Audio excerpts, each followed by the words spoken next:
El amigo Borges me preguntaba cómo me había ido en el asunto este que yo estaba atendiendo en Barquisimeto. En nuestra sesión pasada, el pasado martes, no, el pasado viernes, yo le había comentado que le iba a narrar más o menos en qué consistía el asunto este que yo me iba a encargar de muchos días, ¿no? Simplemente para graficarles en qué problemas se están ustedes metiendo al haber iniciado los estudios de la carrera. Fíjense, este es un caso auténtico que tiene mucho de todo. Y es un solo caso, un solo asunto. Voy a tratar de hacerlo gráficamente potable. No estoy diciendo que voy a tener éxito, así que no necesariamente va a ser así. En el año 85 se hizo una venta de un inmueble, ¿ok? De un terreno,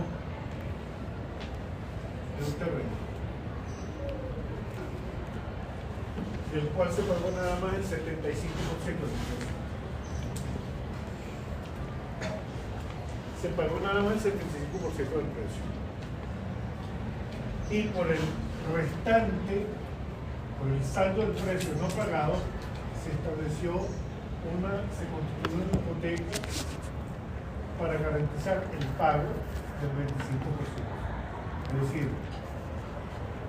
si tú no me pagas el 25%,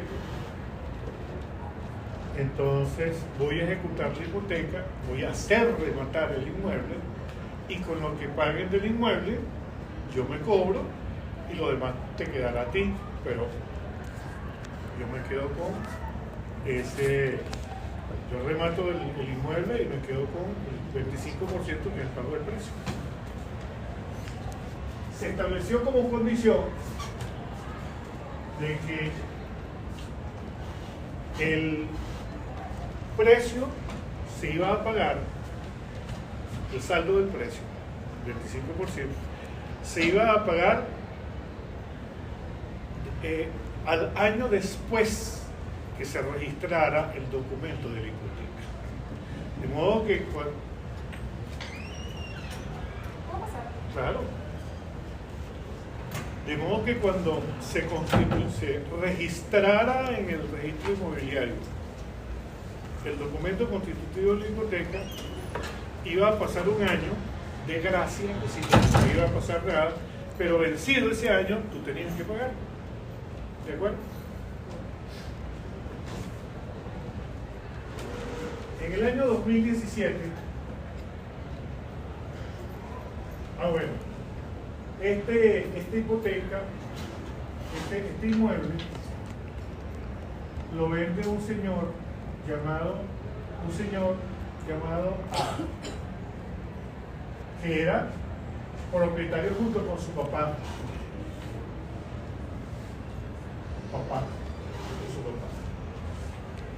Es decir, ellos dos funcionaron como vendedores. ¿De acuerdo? De modo que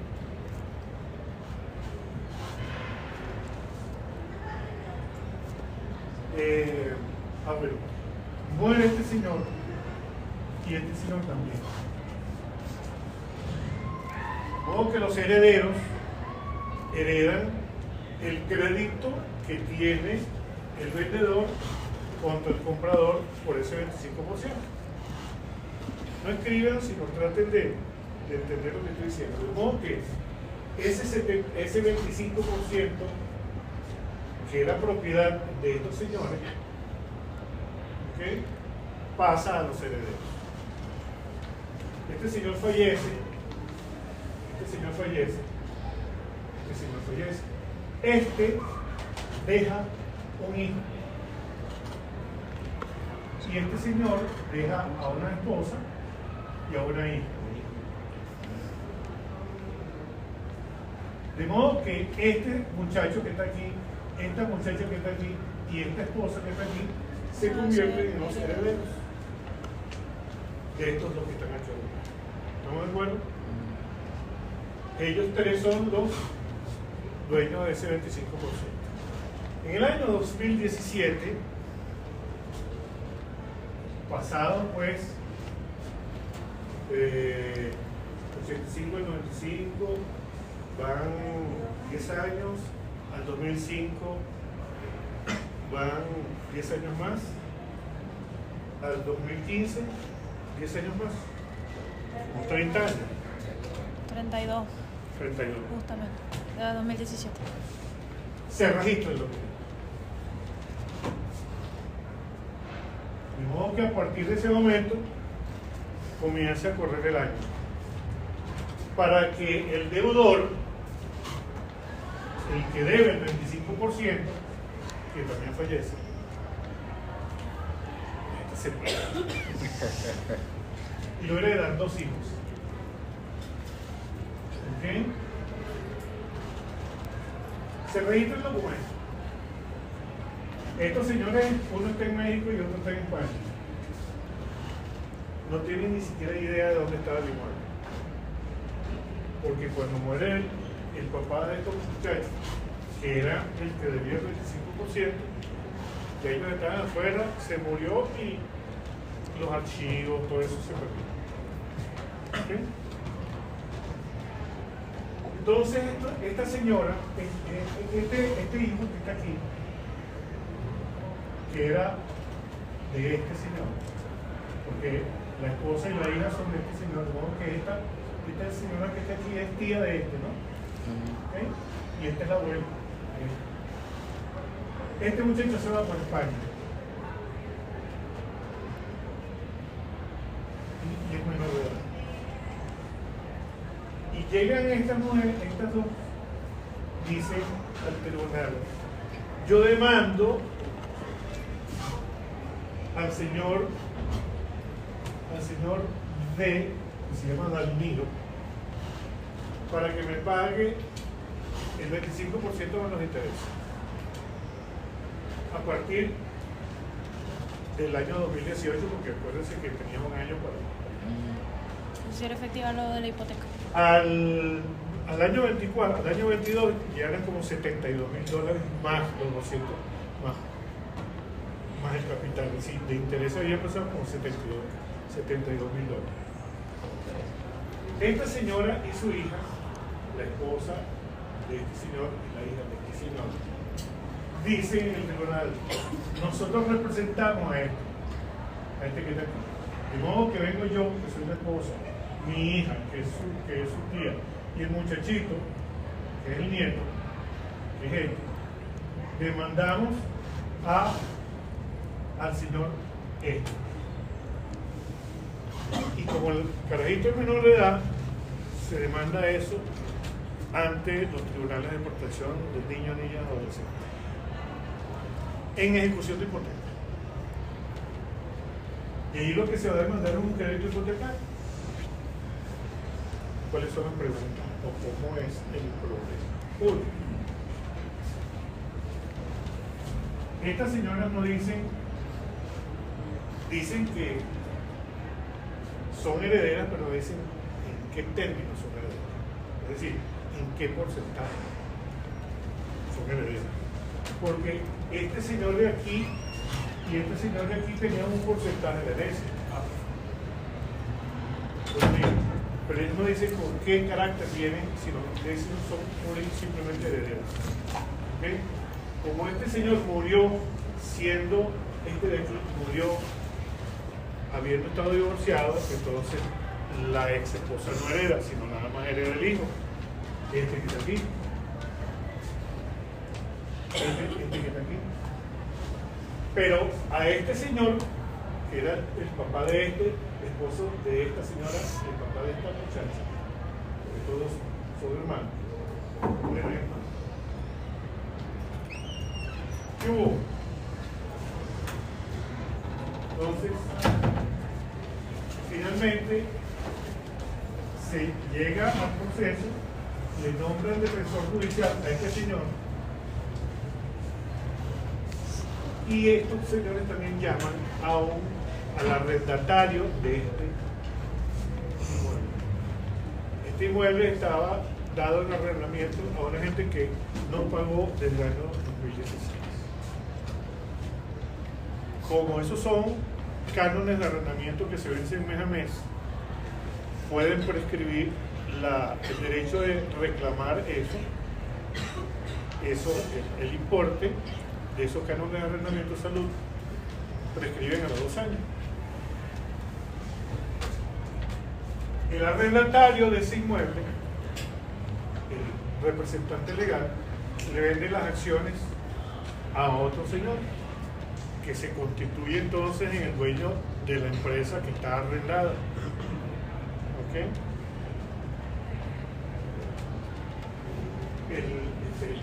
Sin embargo, la arrendataria es la empresa, no las personas que son las dueñas de la empresa. O sea, es la persona jurídica. Exacto. Entonces, cuando estos demandan el pago de ese 25% al señor que se había muerto. El asunto avanza 2 años hasta el año 2024. En el año 2024 un tribunal superior dice, mira, se repone todo al estado en que empieza otra vez. ¿Por qué? Bueno, porque ese señor se había muerto y tenían que citar a los hijos. Ya los hijos estaban representados, llegaron al proceso representados por este señor que está aquí y otros más que yo he designado en participar. El asunto es el siguiente. En mi opinión, estoy seguro que ningún tribunal me va a dar la razón, pero en mi opinión, este es un procedimiento que no se debe seguir por la ley orgánica de protección de niños y adolescentes. ¿Por qué? Bueno, porque en todo procedimiento se garantiza el derecho de las partes. Son derecho de defensa, el derecho de orden, el derecho a las partes a un debido proceso. De modo que tú puedes ser ciego, mudo, sordo o niño o vieja y siempre te va a estar garantizado tu derecho a defensa. Es decir, tú puedes designar tus defensores. ¿Ok? Puedes argumentar. Pero el procedimiento de discusión de hipoteca es un procedimiento especialísimo, que se llama, por cierto, en el Código de Procedimiento Civil como procedimiento especial contencioso. No obstante, en la Ley Orgánica de Tribunales, Ley Orgánica de Protección de Niños, Niñas y Adolescentes, se dice que todos los procedimientos que se sigan, si una de las partes es un menor, se tiene que seguir por esa ley especial de protección. Esa ley especial de protección comienza por un procedimiento ordinario, una audiencia preliminar que tiene una fase de mediación y otra de mediación y la otra es no recuerdo ahorita, aquella donde de sustanciación, mediación, sustanciación, que culminada la mediación comienza la de sustanciación, donde se contesta la demanda y se le promueve la prueba y después viene la audiencia de juicio. En cambio, el procedimiento de ejecución de hipoteca comienza por una sentencia, que es el decreto de intimación, que dice o me pagas o te ejecuto. Eso es un decreto ejecutivo. ¿Sí? Me pagas apercibido de ejecución, te intimo a que me pagues. Punto. Si no me pagas, te ejecuto la hipoteca. De una vez, en el procedimiento ordinario, no se contempla eso. Además, en el juicio de ejecución de hipoteca se dice, dirás cuánto es la demanda, qué es lo que estás reclamando en capital, cuál es lo de interés, y eso es sucesivamente. Eso no se pide en el procedimiento. Entonces, habría que pensar si ese procedimiento, por norma expresa, estaría derogando en lo que al niño se refiere, estaría derogando el procedimiento de ejecución de hipoteca. Mientras que sigue igual para nosotros los adultos, para el muchacho tiene que seguirse lo que dice en el procedimiento de la LOCNA, de la Ley Orgánica de Hipoteca. Bueno, por una parte. Por la otra, esta señora dice que representa a este muchacho. Este muchacho está en España, representado por su mamá. ¿Cómo es posible entonces que esta señora lo representen a él? Entonces, lo que yo le vengo a comunicar a ustedes es que cuando uno está en este asunto de representar a alguien o estar presente en un tribunal, uno tiene que tener claro cuáles son los términos en que ocurre una sucesión. Eso no va a aparecer. Yo lo que quiero es expresarle a ustedes la importancia de que conozcamos, de que procuremos tener en consideración en detalle cada una de las circunstancias que pueden mediar en un determinado periodo. Porque aquí cuando estos señores habían citado nada más al papá que estaba muerto y ya había fallecido, y el caso ya había transcurrido 2 años porque empezó en el año 2022. Los señores demandaron, registraron el 17 pero demandaron en el 22. Ya habían pasado 2 años y estos señores no tuvieron representación, sino a través de un defensor judicial que les designaron. ¿Estaba debidamente representado? No. ¿Sí o no? Pues si tiene defensor judicial estaba representado. Ustedes podrían decir que sí, porque para eso se designó un defensor judicial. Bueno, adelante, buenos días. Bueno, estos señores no se les llamó al procedimiento conforme a lo que establece la misma norma. De modo que si no habían sido llamados al procedimiento, conforme al procedimiento, al juicio, conforme al procedimiento previsto en esa ley, estaba siendo vulnerado su derecho de defensa. Es decir, el llamado no se hizo conforme a la ley. Es decir, no se les llamó efectivamente al procedimiento. Por lo tanto, se estaba vulnerando su derecho de defensa y su debido acceso a la justicia efectiva, tutela judicial efectiva, y además de eso, al debido proceso.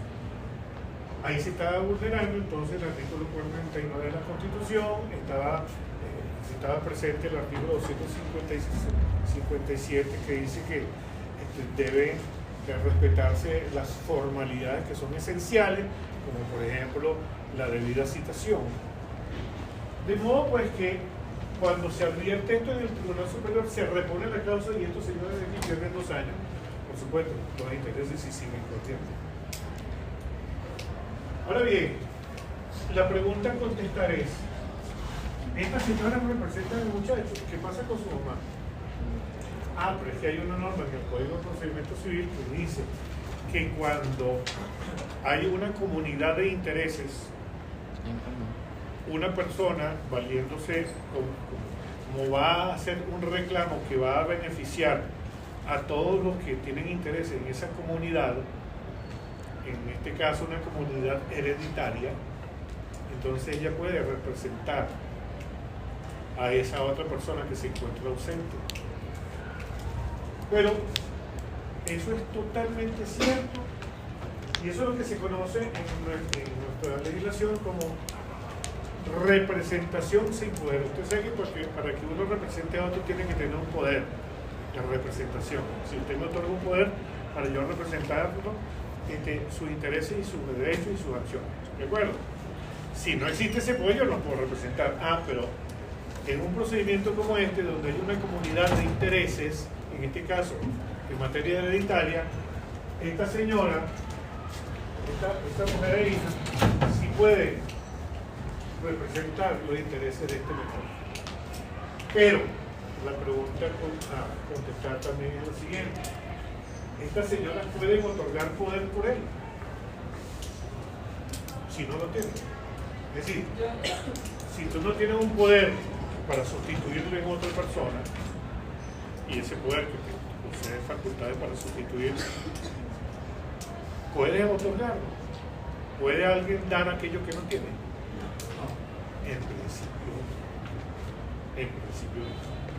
De modo que en este asunto habría que tener en consideración todos esos detalles y manejarlos debidamente para que puedan enfrentar con éxito un determinado asunto. ¿Okay? Es decir, esto es un caso entre los muchísimos otros que hay, pero muchísimos más. Hay otro caso auténtico, y aquí me quedo corto, lo dice nada más un breve recuento de lo que puede ocurrir y está ocurriendo actualmente. En un edificio que está destinado a la industria, en un complejo industrial, un arrendatario A ocupa esta planta, la última planta de ese edificio. Y resulta que a esta planta el techo sirve de estacionamiento. Hay una vuelta aquí, estaciones. Se sube por una rampa, ellos quedan así pegados. Son varios edificios, grandísimos. Este señor tiene alquilado, esta arrendataria tiene 1.200 metros. 1.200 metros cuadrados de área. El dueño de esa planta alquilada tiene una póliza de seguro por Seguros Ávila. ¿Okay? Y estos señores de aquí tienen una póliza de seguro contra el Continental de Seguro. Se prende candela en ese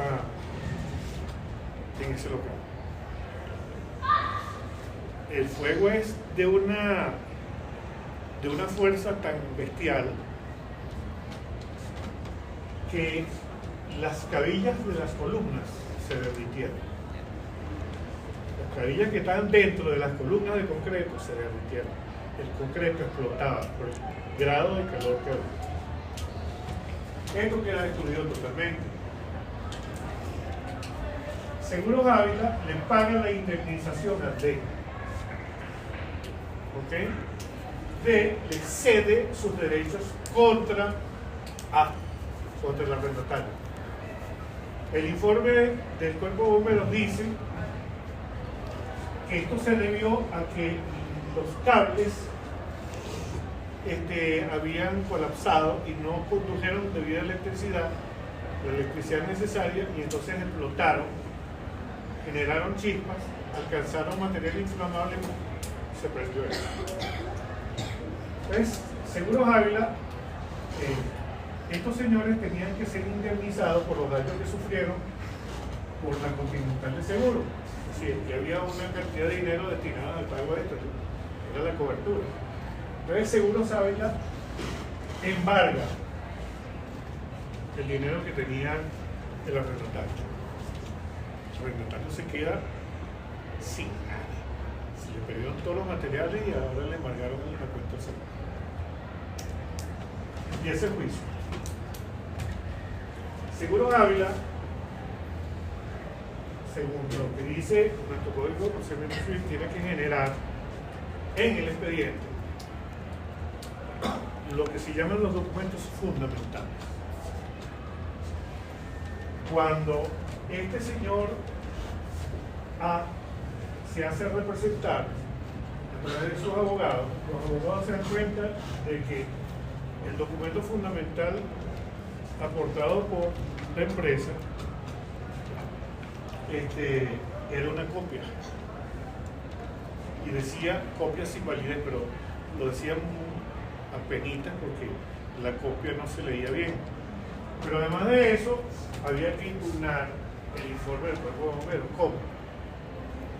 Bueno, había que desvirtuar las razones por las cuales se había emitido eso, y se promovieron experticias científicas para demostrar que el cableado nunca pudo haber explotado y alcanzado las chispas porque todos estaban metidos dentro de unos tubos de aluminio que no transmiten electricidad.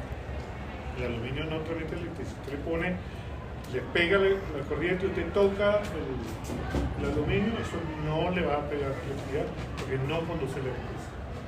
Entonces se promovieron una serie de experticias y en otra experticia se determinó que en el centro industrial nunca hubo agua para apagar el incendio, que se trató de acceder a esos tubos que salen de las paredes y no había agua, de modo que los bomberos tuvieron que hacerse de una piscina que improvisaron echándole agua del hospital, pero eso ocurrió al lado del hospital militar, por allá por San Martín arriba, por allí por la José Ángel Lamas, y estrenaron lo que llaman jirafa, que es la escalera esa emblemática de los abogados.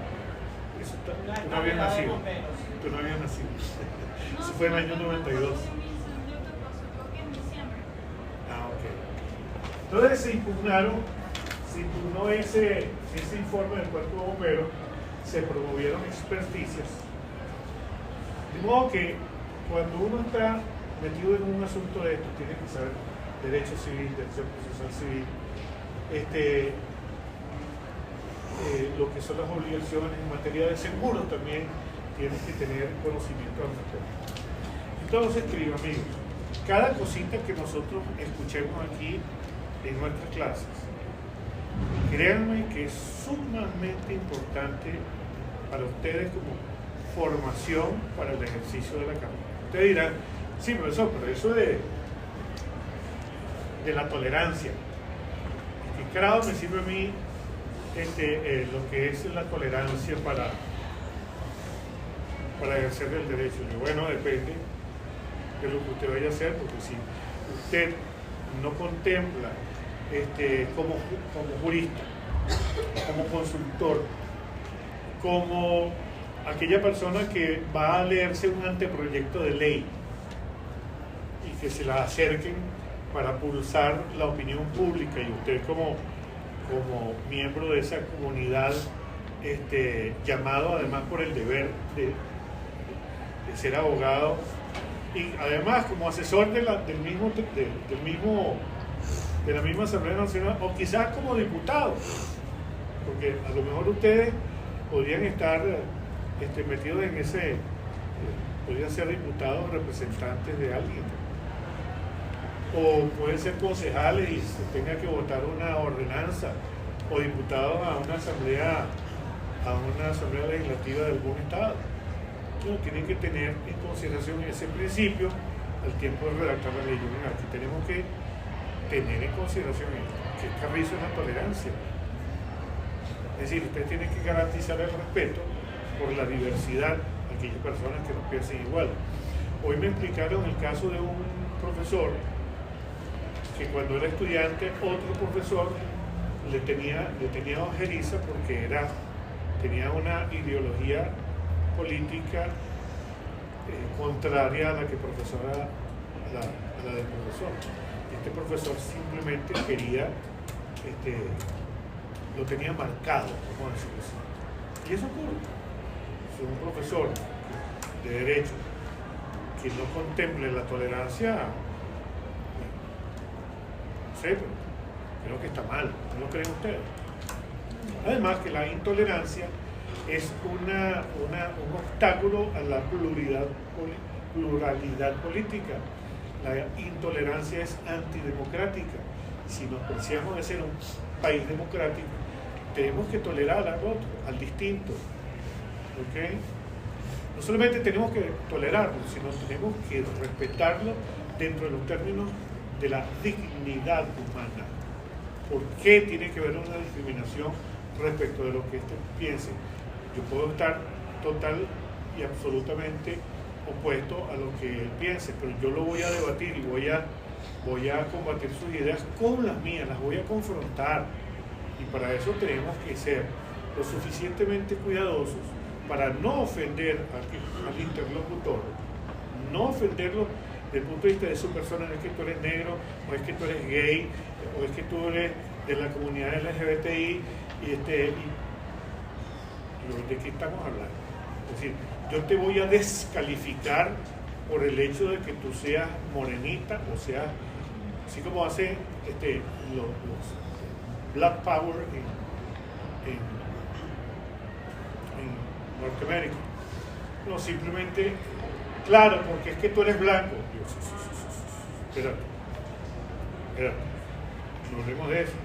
Vamos a hablar de la razón del asunto. Entonces, píntame el color que te dé la gana, pero ese no puede ser el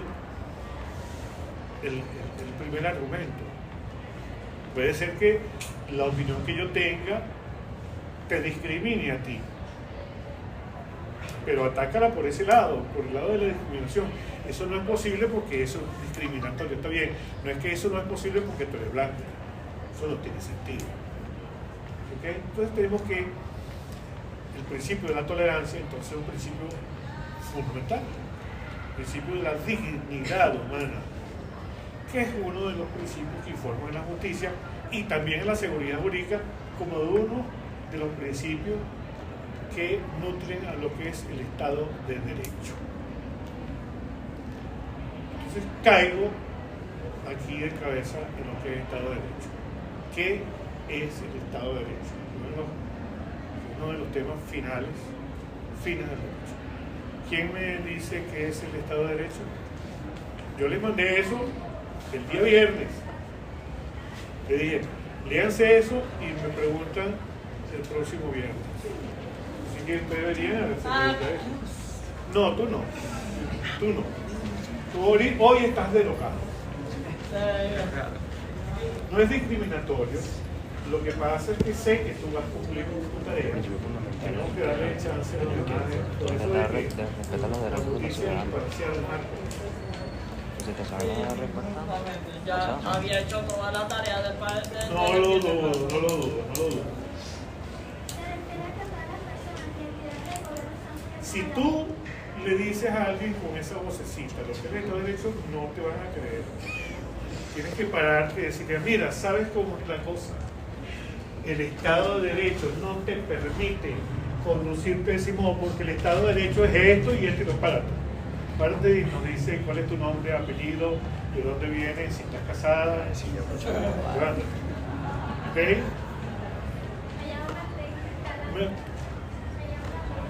No. ¿Te llamas? Ok, Escalante. Futura doctora Escalante. Ok. Futura doctora. Ajá, entonces. El Estado de Derecho.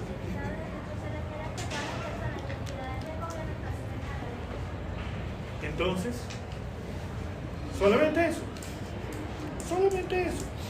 Vamos a leernos el artículo 2 de la Constitución Nacional.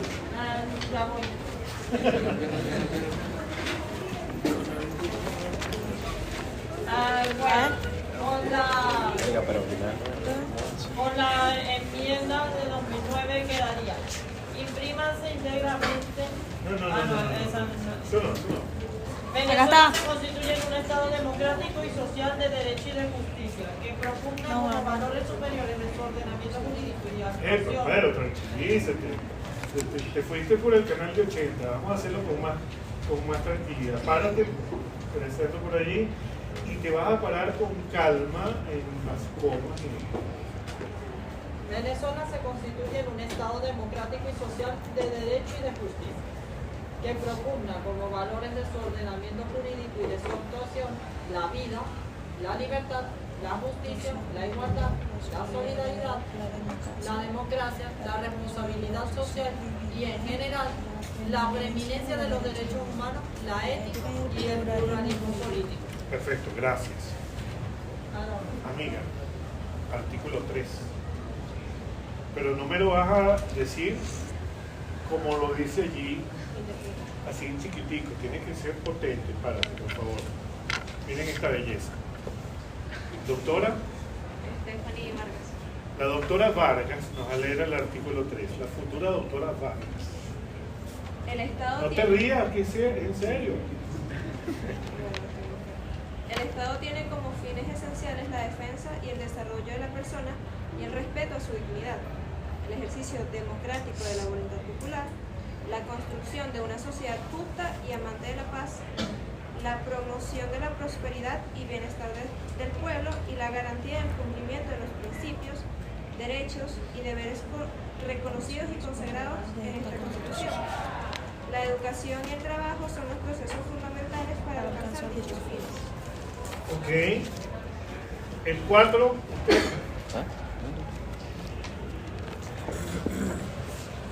Su nombre, por favor. Ashley Hill. ¿Tiene algo que ver con el señor Pérez? Pérez Hill. El nombre. Levántese, por favor. La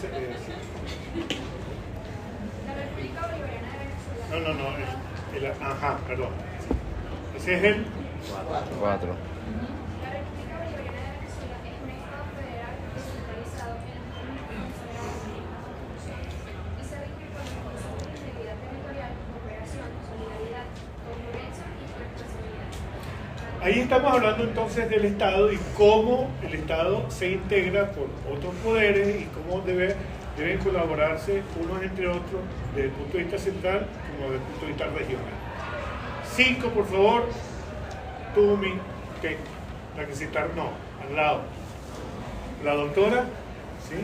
Luisana Marchán. La doctora Marchán. De pie, por favor.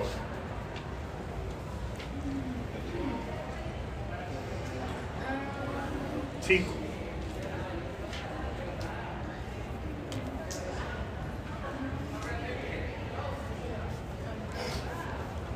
La soberanía reside intransferiblemente en el pueblo, quien ejerce directamente en la forma prevista en la Constitución y en la ley e indirectamente mediante el sufragio. No. Empieza otra vez, hazlo con calma y potencia esa voz, proyectala hacia tu compañero. La soberanía reside intransferiblemente en el pueblo, quien la ejerce directamente en la forma prevista en la Constitución y en la ley, e indirectamente mediante el sufragio por los órganos que ejercen el poder público. Los órganos del Estado emanan de la soberanía popular y a ella están sometidos. Ok. Ahora vamos a leer el artículo 137.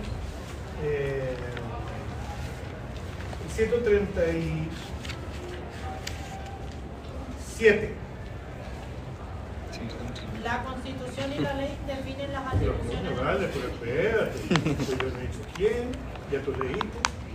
Chance a otro. No te me cortes, por favor. 137. 137.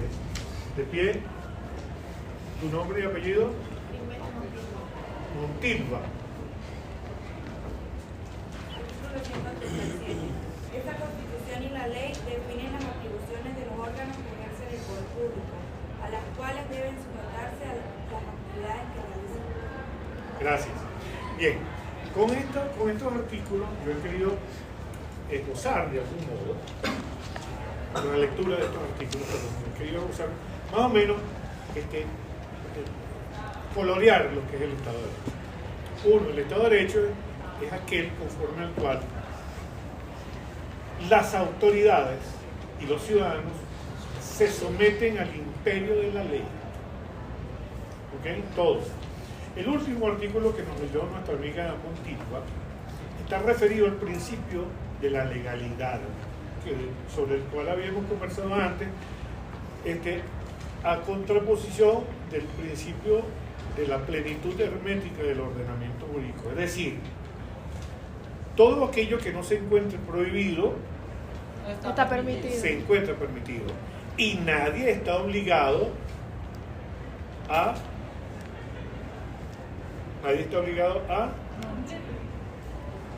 cumplir una orden que no esté previamente prevista en la ley. De allí deriva también la irretroactividad de la ley. Es decir, si yo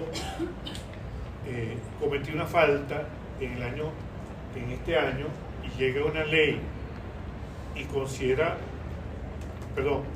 yo realizo una falta en este año que el próximo mes, en este mes de enero, que en el próximo mes hay una ley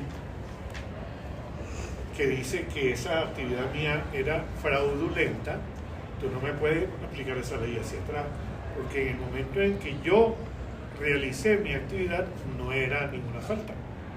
Es decir, no había una orden expresa que me impidiera a mí conducirme de ese modo. ¿Estamos de acuerdo? Ahora, si nos vamos a febrero y dice, tú no puedes hacerlo, hay una orden expresa que no existía antes. ¿Ves cómo funciona?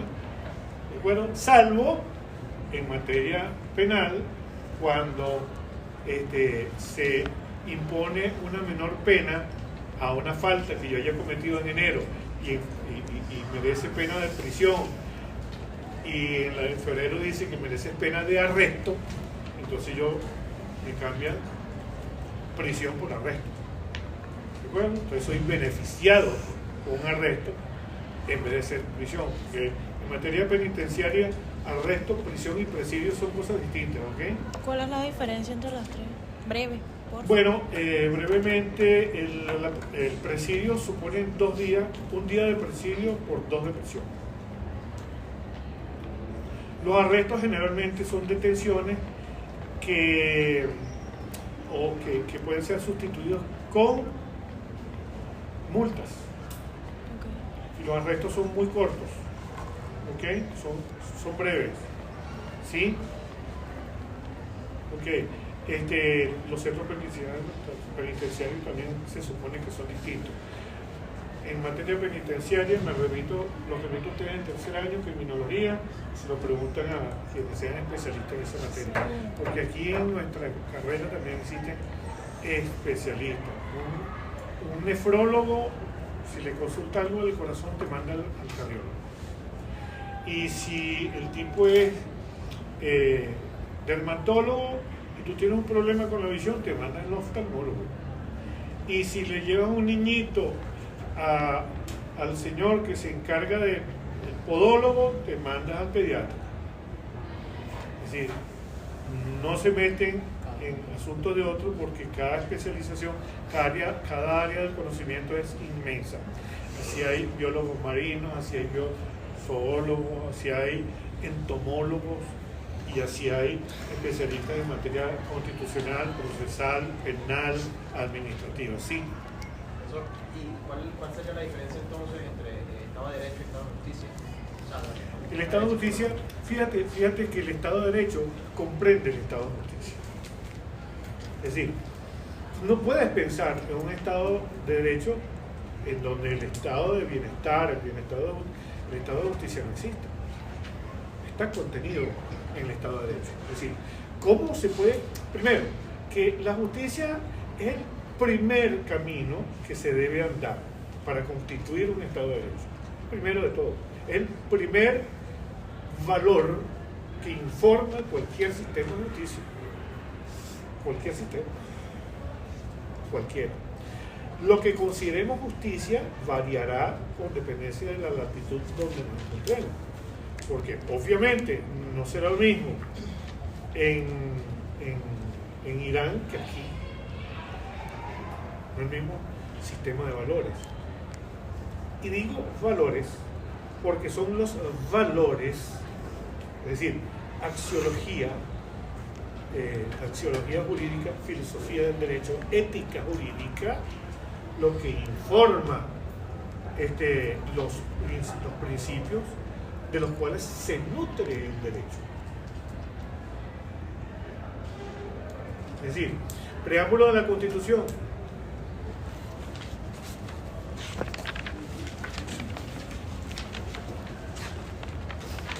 Claro. Al pueblo de Venezuela, en ejercicio de sus poderes creadores e invocando la protección de Dios, el ejemplo histórico de nuestro libertador Simón Bolívar y el heroísmo y sacrificio de nuestros antepasados aborígenes y de los precursores y formadores de una patria libre y soberana, con el fin supremo de refundar la República para establecer una sociedad democrática, participativa y democrática, participativa, protagónica, multiétnica, y pluricultural en un estado de justicia federal y Fíjate, descentralizado. multiétnica, ¿por qué? Porque convergen varias etnias aquí, los indígenas, los españoles y los negros traídos de África, más las otras nacionalidades que han emigrado a estas tierras durante la época de la bonanza. Perdón, disculpe, lo que pasa es que no me quedó claro todavía el tema de diferencia entre Estado de justicia y Estado de derecho. Yo no establecí diferencias. Yo te dije que el Estado de justicia está incorporado al Estado de derecho. Es decir, por eso que estamos paseando por esto. Es decir, si nosotros no nos... ¿Perdón? Está basado en las normas. Está No, condicionado a lo de humano y a lo político. no, al contrario, son principios, son valores éticos, jurídicos y filosóficos que informan, óyeme, que informan el derecho, que informan la Constitución, es decir, que le dan contenido. Todo nuestro ordenamiento jurídico debe considerar todos esos principios. Porque tu nombre es Javier. ¿Cómo? ¿Javier qué? González. Ok, Javier. ¿Cómo podemos concebir un Estado de justicia en un Estado de derecho si no tenemos en consideración el aspecto multiétnico? Es decir, si no nosotros todos aquí tenemos que tener la igualdad ante la ley. ¿Y por qué ante la ley? Ya va, hijo querido, ya va. ¿Por qué ante la ley? Porque, uno, la ley está informada por todos estos valores y principios. Y dos, porque como el gobierno y las personas y quienes ejercen el poder deben estar sometidos al principio de la legalidad, y el principio de la legalidad es aquel conforme al cual cada acto de la administración debe estar sujeto a la ley, es decir, no puedes hacer algo que no esté expresamente establecido en la ley, mientras que el principio de la plenitud hermética del ordenamiento jurídico es que yo puedo hacer lo que me venga en gana siempre que no esté prohibido.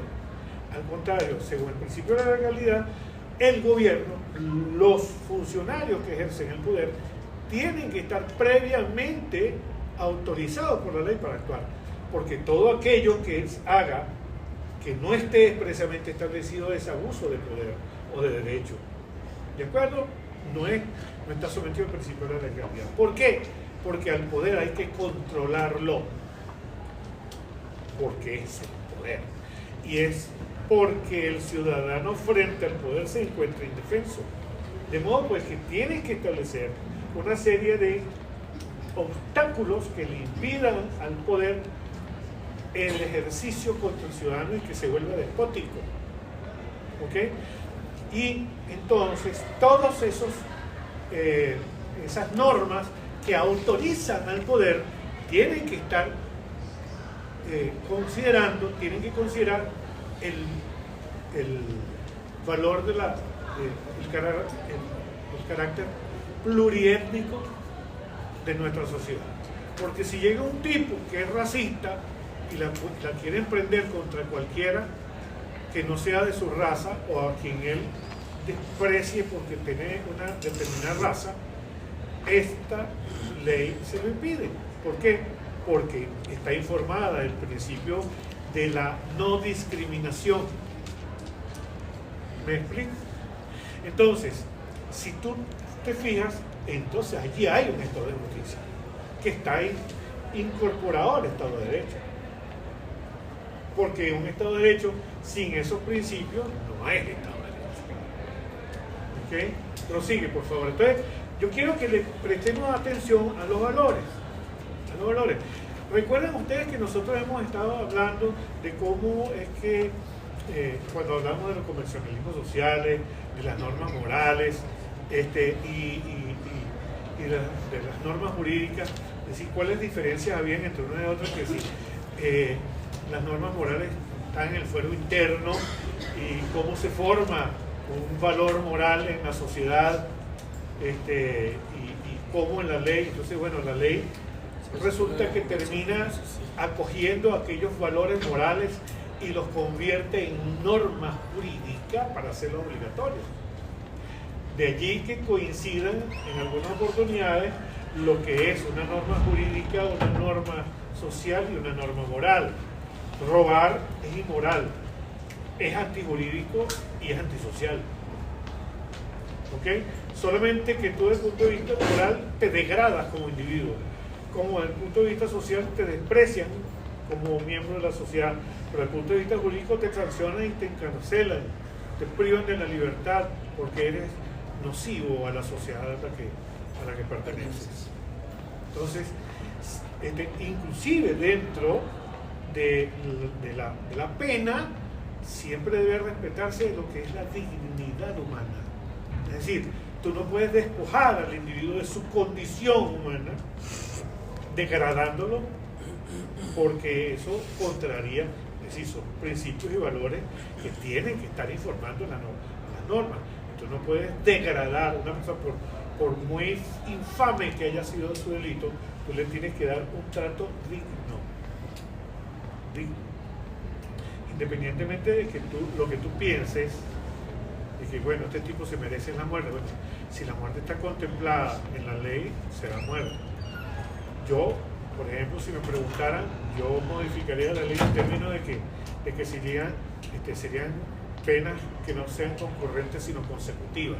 Es decir, entraste a una morada de violación de domicilio, rompiste una reja, ¿cómo se llama? Incursionaste contra la propiedad privada, causaste daño, violaste, mataste, entonces violación es una cosa y después muerte es otra. Bueno, le sumo esto, aquello, esto y esto, le digo 30 años. Sí, pero es que ahorita es la de mayor entidad la que se juzga y las otras quedan sobreseídas, es decir, no se consideran. Como la violación no es mayor que el homicidio, entonces no se suma, sino que se echa por un lado. Entonces, pero como este homicidio no fue intencional, entonces bueno, te voy a juzgar por el homicidio. Entonces son 12 años. Yo no. Violación de domicilio, delitos contra la propiedad, delitos contra la salud de las personas. Estabas drogado, bueno, ahí tienes otro delito más, causaste la muerte, son varias, 30 años. Tengo entendido que así funciona el sistema jurídico de Estados Unidos, por ejemplo, ¿no? Y otros. Entre otros, sí, claro. Sí. Prosigue. ¿Está quedando claro el asunto? Sí, o sea, iría básicamente solo le van a juzgar por el delito más grave que haya cometido. Iría más allá de la aplicación de la ley, en función de garantizar seguridad jurídica. Mira, Javier, más allá de la aplicación de la ley, ¿cómo es eso? ¿A qué te refieres? O sea, que más allá de ejecutarla, pues, más allá de ejecutar, en este caso iría fundamentalmente a garantizar la dignidad humana. Los fines del derecho.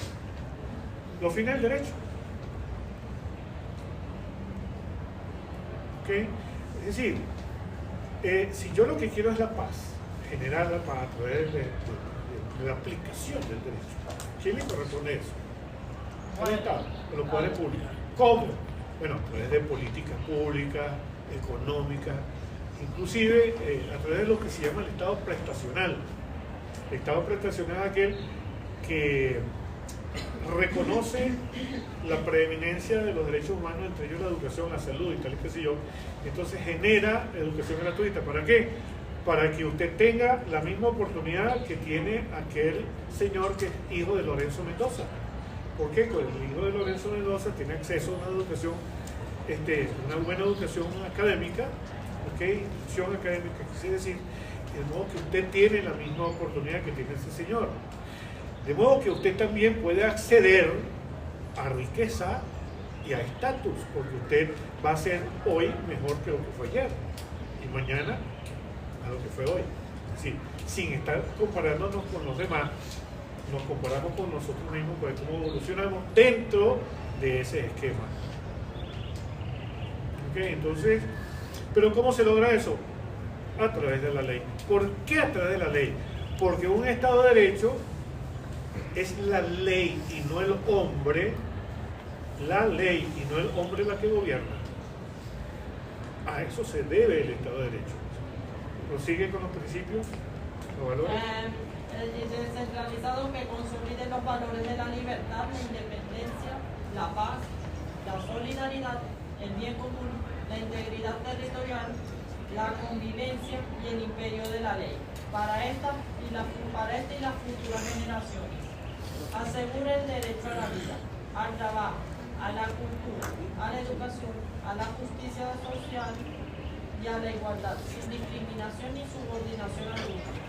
Promueva la cooperación pacífica entre las naciones e impulse y consolide la integración latinoamericana de acuerdo con el principio de no intervención y autodeterminación de los pueblos, la garantía universal e indivisible de los derechos humanos, la democratización de la sociedad internacional, el desarme nuclear, el equilibrio ecológico y los bienes jurídicos ambientales como patrimonio común e irrenunciable de la humanidad, el ejercicio de su poder originario, representado por la Asamblea Nacional Constituyente mediante el voto libre y el referendo democrático, decreta lo siguiente. Ok, gracias, Carlos. Sí, Carlos. Marco. A propósito, Javier, de lo que te estaba preguntando y de los principios que nosotros estamos viendo, te voy a hacer una lectura de este libro. ¿La Constitución de qué año? Del 99. Es que no se podía ver el año, si yo podía hacerlo. Ok, Alan Bruger Carías. Fíjate lo que nos dice Alan Bruger con respecto a lo que es la configuración del Estado. El Estado democrático y social de derecho y de justicia, que es lo que tú estabas preguntando. El artículo 2 de la Constitución define a Venezuela como un Estado democrático y social de derecho y de justicia. Siguiendo la tradición del constitucionalismo contemporáneo, tal como está expresado, por ejemplo, en la Constitución española, artículo 1, la Constitución de Colombia, artículo 1, y en la Constitución de la República Federal de Alemania, en el artículo 20.1. La idea del Estado social es la de un Estado con obligaciones sociales, de procura de la justicia social, lo que lo lleva a intervenir en la actividad económica social como Estado prestacional. Yo les había comentado que a mí esto de justicia social no me funciona mucho y que puedo ser contrario a ciertas intervenciones del Estado en materia económica. Es decir, tan rápido se me pasó el tiempo. Ay, en serio que sí. A la actividad económica, por ejemplo, el Estado dice que carajo es justo y que no, precio justo. Cuando yo digo que precio es justo, entonces resulta que dejo de tener en consideración una serie de variables. ¿Cuánto cuesta el flete desde tal sitio a tal sitio? La gasolina, el gasoil. ¿Cuánto cuesta el mantenimiento del vehículo? ¿Cuánto cuestan los empleados? ¿Cuánto cuesta cosechar el producto? ¿Cuánto cuesta, en fin, una serie de circunstancias? Entonces resulta que hay gente que se dedica al transporte de comida. Y bueno, en vez de, yo estoy en Mérida, en vez de yo llevarme un camión hasta Quinta Crespo, se lo voy a vender al tipo que hace transporte. Entonces yo se lo vendo a él a tanto. El tipo de transporte es el que se lo lleva hasta Quinta Crespo. Entonces le dice, bueno, yo te lo vendo en tanto y le voy a aplicar lo que son mis empleados que descargan toda la gasolina y el desgaste de mi vehículo y el chofer. Entonces se lo doy al tipo de Quinta Crespo. Entonces el tipo de Quinta Crespo lo compra en otro precio mayor. ¿Y qué pasa? Bueno, entonces tiene que considerar ese precio más lo que le va a quedar. Y viene el Estado y dice, tú no puedes vender ese precio, porque yo digo lo que es el precio justo.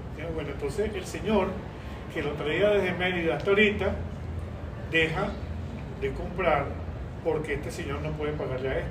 Y aquel tiene que traer la mercancía. Y y entonces la tiene, y aquí en el medio se pierden una gran cantidad de trabajo, de trabajadores que dejan de trabajar, porque ese era el negocio de ellos. Y hay unos empresarios que generaban empleo que también dejan de trabajar. Algo bueno, pero entonces ¿por qué no te vas y lo compras allá en Mérida, que te sale más barato? Porque es que te va a costar algo. Si no tiene transporte, no, se pierde la cosecha. Claro, y así sucesivamente. No sé si ustedes vieron en las redes sociales cargas y cargas de tomate y de zanahoria y tal que las tiraron. Es que yo no la puedo ni siquiera regalar. Metieron preso un poco de campesinos porque botaron la cosecha. Y lo bueno que hago con esas es que a quienes yo se la puedo regalar ya tienen también cosechan. ¿Y qué voy a hacer? Yo ni siquiera puedo recuperar el precio de la semilla. Entonces, no estoy de acuerdo. Pero sí estoy de acuerdo con que se tenga acceso a una educación gratuita, que no es gratuita. ¿Será que no la pagamos? Pero sí la pagamos de algún modo, con los impuestos. Con los impuestos. De modo que no es gratuito. Eso la pagamos a través del IVA y un montón de vainas más, porque nosotros pagamos IVA. Cada vez que usted compra, paga IVA. Cada vez que compra, paga IVA. Y si pagas en dólares, además del IVA, te suman el 3%. ¿A dónde va ese 3%? Pero ¿y los artículos de primera necesidad hasta dónde se incluyen IVA? Sí, ¿quién dice que son de primera necesidad? Bueno, sí, el otro punto. la redundancia. Sí, de primera necesidad. Un insecticida no es de primera necesidad. No. Ojo, según el Estado, según. A colocarle a las patas para que no le caiga la plaga. Ajá. Y son súper costosos, ahorita se están cayendo. ¿Usted es merideña? Sí, yo vengo de Cochilandia. Yo tengo una experiencia hermosísima Una gocha. Ay, en no. San Cristóbal. ¿Qué dijiste tú? No. Yo estuve 4 meses embargando el hotel Tamar. Y me fue muy bien, no embargando, sino inclusive con los mismos abogados, y terminamos arreglando el pleito. Yo me hospedé en el Dinastía. No me hospedaba en el Tamar porque me iban a matar, sí en el Dinastía. Donde está una discoteca que se llama Insomnio. ¿La conoce? Nos ha rumbeado los jueves, eso está buenísimo. San Cristóbal los jueves como si fuera sábado. Sí. No goza un pullero. Yo me divertí muchísimo. Ok, entonces no estoy de acuerdo. Entonces eso de justicia, la justicia prestacional, la salud. ¿Dónde está la salud ahorita? El sistema sanitario. Por el suelo. Profe, con respecto a ese ejemplo que estaba colocando allí, ¿se resolvió de qué manera? ¿Se embargó la...? Yo logré a través de una prueba de confesión, hice logré, pues, tuve éxito con esa prueba, lo que obligó, mis clientes pudieron haberse liberado de pagar, en aquel tiempo eran 32 millones. ¿Quién era su cliente, la o el de? Se liberaron de pagar 32 millones, pero convinieron en pagar 12. Se ahorraron 20. Y estos agarraron 12 porque si hubiesen seguido, ellos vieron la posibilidad que perdieran. Nosotros, si hubiésemos seguido, el cliente dijo, bueno, yo prefiero pagar 12 y recuperarme ya que esperar 5 o 6 años, no sé cuánto me van a salir los abogados y no sé si voy a ganar finalmente. De modo que así las partes acordaron resolver ellas sus intereses, intentándose y recibiendo lo que consideraron justo. Eso es lo que se llama justicia interpartes. Listo. Y como se trata de derechos disponibles, porque son económicos, patrimoniales, las partes pueden darse la justicia que ellas desean. ¿Ok? Entonces, yo convengo en esto, tú convienes en esto, estamos listos y el tribunal dice bendición a mí. ¿Por qué? Y les da lo que se llama carácter de cosa juzgada, que vamos a ver en estos 15 minutos que nos quedan. ¿Quedó claro? Se levantó el embargo. ¿Perdón? Se levantó el embargo allí. Pero por supuesto, si las partes llegaron a un acuerdo, claro, pues esta recibió su indemnización, en fin. Bueno.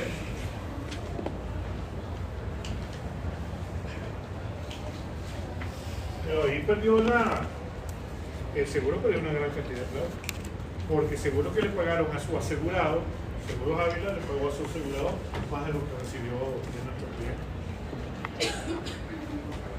Al que nos pagan aquí y no como en Estados Unidos, que buscan todas las formas posibles, legales o ilegales, para no pagarle al cliente. ¿Cómo te consta a ti eso? Las noticias, según vi últimamente en Estados Unidos, las aseguradoras se buscan todos los medios posibles para no pagarle a los clientes. E incluso eso es paja. Eso es paja. Incluso hubo un dueño de un seguro, de una empresa de seguros muy eso fuerte. Eso es lo que dice, eso es lo que nos dice lo que tenemos paja a la mano. Pero cuando nosotros entramos a investigar, el asunto puede ser bien distinto. Puede ser que eso ocurra en muchas partes, pero puede ser que ocurra. Coño, a Nixon lo tumbaron unos 2 periodistas. O la letra pequeña. 2 periodistas. ¡Qué chaveo! A Nixon lo tumbaron 2 periodistas. ¿Ustedes vieron esa película? No la vi, pero sí sé del caso. Son con Dustin Hoffman y Robert Redford. Eso más o menos dibuja cómo fue el asunto del Watergate. Muy interesante. Bien. Una recomendación: no hagan oídos de todo lo que escuchan. Escúchenlo, pero revísenlo, investiguenlo, no les paja. Lo primero que decir, ¿cómo te consta a ti eso que estás diciendo? ¿Estás seguro? ¿De dónde sacas tú? O sea, tú puedes asegurar eso, lo puedes asegurar, dime cómo lo puedes asegurar. ¿Cuál es tu fundamento para decir que eso es así? Porque si no, lo que está hablando es paja. Aun cuando sea cierto, no tienes manera de demostrarlo. Ok, así que tengan mucho cuidado, sean prudentes. Cosa juzgada. No me estén escribiendo, ahí aparece. Si yo tengo una demanda por resolución de contrato de arrendamiento, porque Marco es muy mala paga. Yo le renté un apartamento a mi amigo Marco Gómez. Y Marquito, no es muy chévere y todo, pero el tipo no paga. El tipo no paga. Dice, coño, es que mi mamá, coño, no me dio suficiente. No pagaste. A mí no me interesa porque no me pagaste. Yo lo que sé es que no me pagaste. Eso es todo lo que a mí me importa. Y entonces Marquito me dejó de pagar a mí desde enero hasta diciembre de 2024. Un año sin pagar. Un año. Y el tribunal, en vista de que no me pagó ese año, declara resuelto el contrato de arrendamiento. Lo declara resuelto y chao, adiós. Posteriormente, Marco me dice, bueno, yo necesito el apartamento.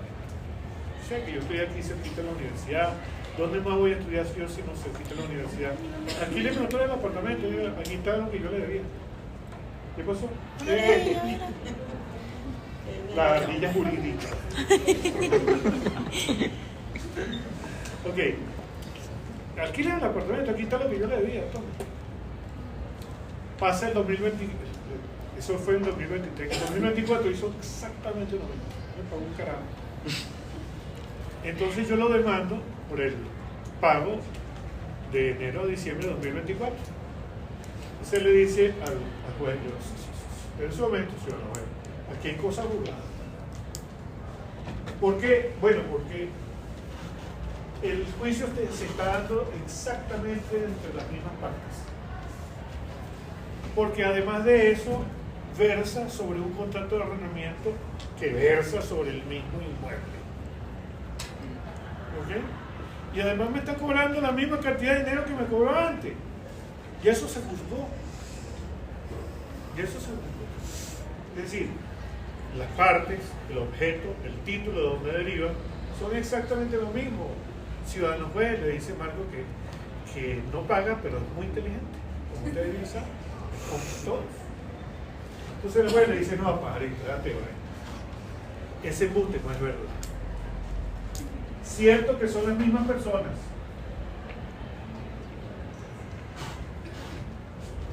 Pero no es el mismo contrato de arrendamiento. Porque ese contrato de arrendamiento era del 2023. Este es del 2024. Lo que tú pagaste fue el año 2024. Y lo que yo juzgué fue el año 2023. Ahorita que están pidiendo es que paguen lo que debía de 2024. ¿Sí? No es lo mismo. Tú dices que el título por el que deriva el crédito es no, porque este contrato de 2023 se declaró resuelto. Este contrato es el que vamos a resolver. Este contrato ya no existía, esto es un contrato nuevo. De modo que no es el mismo título. Básicamente se trata de dos contratos distintos, no por una renovación del de 2023. No hay renovación allí, no hay renovación, porque una renovación se supone que es un contrato que se vence o que se prorroga, eso es otra cosa, pero en fin, no nos metamos en Honduras todavía, que sí sabe nada. Ahora bien, en materia penal, si yo cometí un delito, no me pueden juzgar 2 veces por el mismo delito. Porque puede ser que el delito de hurto yo lo haya cometido de nuevo, pero no es el mismo que yo cometí antes. Salvo que me esté juzgando de nuevo por el mismo delito de hurto, por exactamente ese delito de hurto. Entonces, la cosa juzgada, para que opere la cosa juzgada, deben concurrir, es decir, necesariamente deben concurrir las mismas personas. Señorita, ¿usted sabe lo que es la cosa juzgada? Ahí aparece, ¿verdad? Entonces apáguelo, por favor. Supongo que ahí tiene que decir algo mucho más importante de lo que yo le estoy diciendo. ¿No nos puede contar? ¿No? Ok. Agradezco. Entonces, porque después les pido qué carajo es la cosa juzgada, no saben, los reviento. Las mismas personas, el mismo objeto y el mismo título que se llama causa de pedir, que es lo que yo pretendo a través de ese reclamo que estoy haciendo. Si ese reclamo que estoy haciendo fue ya uno que yo hice y sobre el cual hay una sentencia que en un procedimiento que agotó todas sus fases procesales, allí se produjo una cosa juzgada. ¿Qué es necesario entonces, además de estos 3 elementos? Uno, que haya iniciado y culminado por sentencia. Que esa sentencia quede firme. ¿Qué significa que esa sentencia quede firme? Bueno, que hay un principio que se llama el principio de doble instancia. Es decir, aquel principio conforme al cual una sentencia se somete a la revisión de un tribunal que es superior al que la dictó.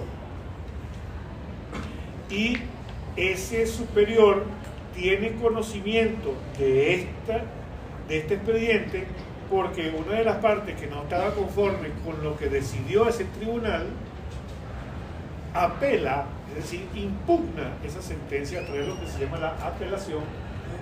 Sí, amigo.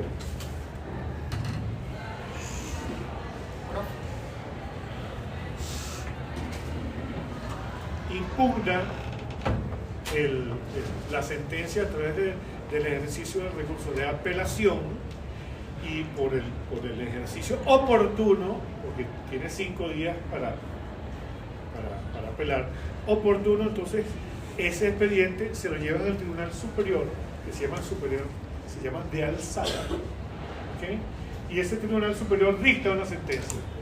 Esa sentencia definitiva, entonces tú dices, bueno, pero ¿qué hay sentencias que no son definitivas? Sí, hay sentencias que no son definitivas.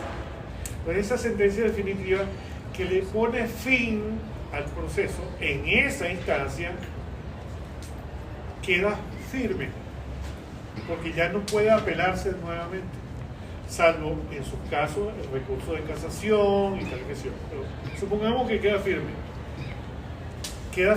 y se dice que adquiere la autoridad de cosa juzgada. También adquieren autoridad de cosa juzgada los acuerdos de las partes, como este que yo... Coño, eso aparece en el libro, no copien, no pierdan el audio. Síganme escuchando. Esa autoridad de cosa juzgada también se adquiere cuando las partes llegan a un acuerdo y le ponen fin al reclamo de sus intereses y a la controversia que le dio origen. Y por lo tanto, cuando le dan fin a través de un acuerdo que se llama transacción o en algunos casos convenimiento,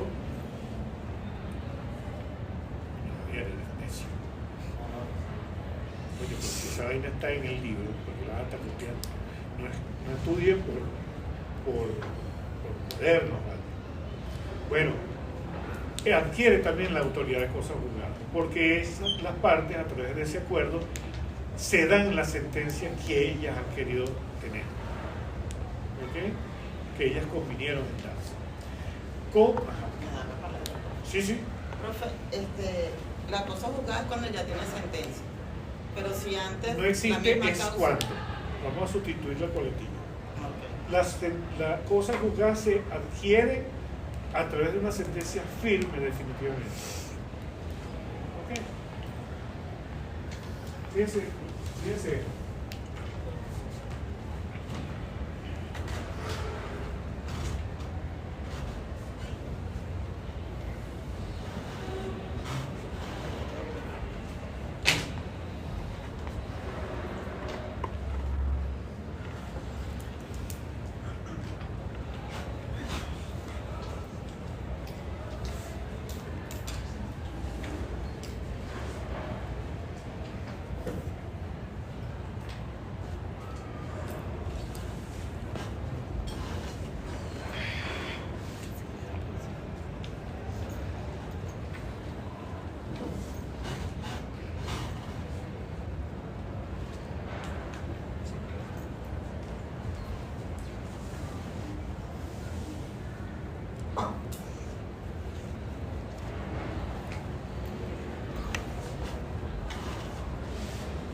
Este es simplemente un ejemplo para que vean cómo funciona. Hay causas, hay casos en los que se reclaman derechos patrimoniales. Pues si vamos a reclamar la paternidad, vamos a intentar un divorcio, esos son asuntos no patrimoniales, donde está interesado solamente el interés particular nuestro y no instituciones de orden público, el divorcio, el matrimonio, la paternidad, la filiación, la herencia. Entonces, donde yo voy a hacer un reclamo a Marcos por el bendito cumplimiento del contrato para que me pague, entonces la sumatoria de todas aquellas cosas que él me debe no alcanza 3.000. O sea, unidades tributarias, valor 3.000. Como no alcanza, el tribunal competente en razón de la cuantía, porque hay competencia en razón de la materia, por ejemplo, en materia de divorcio, este sí no se puede meter. En materia penal, solamente algunas cosas. Una ejecución de hipoteca solamente si el importe es que no supere los 3.000. Pero otros asuntos, no. Este no es competente. Este, en materia de extinción de dominio, por ejemplo, extinción de dominio, es una materia civil, materia mercantil, sociedades, ¿sí? Eso es lo que se llama competencia material. Competencia por la cuantía es el valor de lo que se litiga. ¿De acuerdo? Segunda instancia. Entonces, ese caso que yo tengo contra Marco, pobre Jesús, llega hasta aquí. De modo que en este caso, este tribunal de municipio es el tribunal en que primeramente empezó el proceso. ¿De acuerdo? Presten atención porque esto la gente se confunde muchísimo. Como aquí fue donde empezó el caso entre Marcos y yo, este sería el tribunal de primera instancia. ¿De acuerdo? Y el tribunal de segunda instancia, que va a conocer en apelación de lo que diga este, es decir, que este tribunal de primera instancia es superior respecto de este.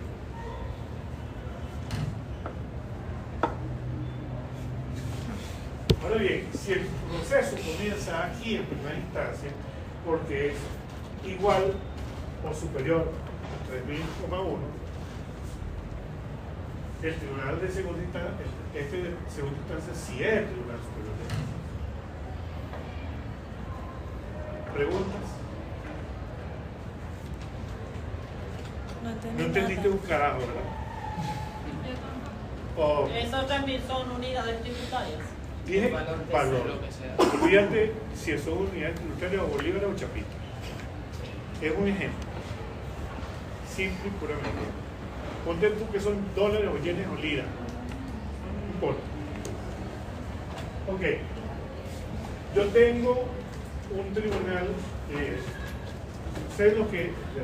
Ustedes han escuchado alguna vez esa frase que dice tribunal de la causa. Sí. Okay. En administrativo. ¿Perdón? En administrativo 1. Ok. El tribunal de la causa es aquel que conoce en primera instancia. Es aquel que concluido el juicio, donde sea que concluya, si él empezó a conocer, termina ejecutando la sentencia, es el que hace cumplir lo decidido en ese juicio.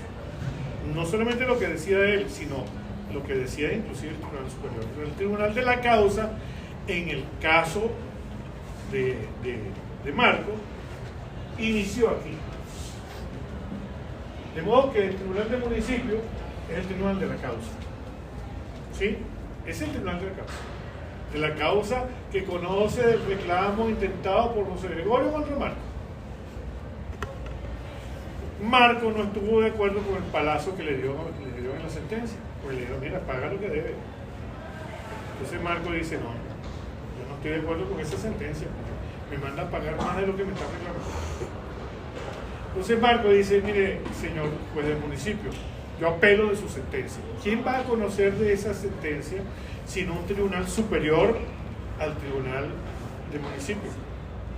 El que es inmediatamente superior al tribunal de municipio, según nuestra organización judicial, es este, el CIN, que es primera instancia. Ese tribunal de primera instancia, ustedes van a escuchar que dice juzgado primero de primera instancia en lo civil mercantil de tránsito, Sí, yo ya vi. juzgado segundo de primera instancia, juzgado tercero de primera instancia, cuarto, quinto, sexto, oye, no me interrumpa. Juzgado 11º de primera instancia, 12º de primera instancia, si hay 12. ¿Ok? Pero hay juzgados primero del municipio, segundo, tercero, cuarto, quinto, sexto, 21 y 29. De municipio del área metropolitana de Caracas. Hay de municipio de Aragua, el municipio de Barcelona, municipio de municipio. ¿Ok? Y hay tribunales de primera instancia en Maracaibo, tribunales de primera instancia en materia de niños, niñas, adolescentes, en fin. Entonces, el tribunal que es superior, inmediatamente superior a un tribunal del municipio, es un juez de primera instancia. En ese sentido, el juez superior al del municipio es este. ¿Ahora? ¿Más o menos sí? Sí. Oh. Ahora bien, pero resulta que el caso no comenzó aquí, sino aquí. Entonces, con este sí que no tiene problema. Llévense con eso. ¿De acuerdo? Sí. ¿Cómo lo explico? Análisis de la estructura ecológica de la norma jurídica. ¿De la qué? Por ahí.